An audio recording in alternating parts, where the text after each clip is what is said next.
U MLA ka soyong constituency ba sinchar ka par roy lingdo thaba harkat ka jingdon lang ka kong Rosita Mary Kurba ka badi ka deputy commissioner ka East Khasils ringkat ka jingsana lang ba Clifford Varjeri badi video ka soyong nangta harkat ka jingsana lang kilong kimi bakirang ba kilale banjingo ya ka jingsdang ti ya ka wei ka jaka pelang ka badon ha ka snong lingkhoi kani ka jaka pelang ka dei ka bawan lingba ka jal sanche jan bagi dari jang kajal jiwan shakti.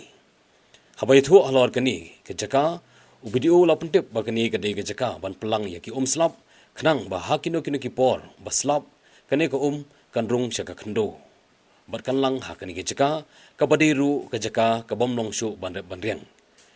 Ulai thu bai kani la le hajan bontli kishnong bat ka jingmut kalong balada ki jaka pelang ban sajjan bat ban pendan kam ni kipat ba kaduna on la ban pelaj dakan ni ko ka balak pelang ni ki slap.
Kung sibenta bangi kwa ban recharge si underground water kung koi ka program na ka block ka bangi ang ka GSGB ka ba ni preserve ni ki underground water kita balik amno ka bangi lek si kisnong man la kisnong ni ti ni klio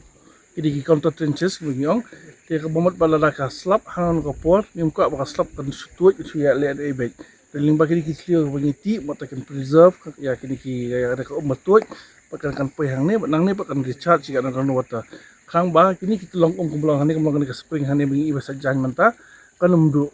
madalangim la on preserve pan manta man recharge ni ground water kan spring ka por bawat kini ko hani ru kanam dan su tene di ka program ka ba ile na paka GSGB na Jal Shakti Abhiyan program jonga DC office boleh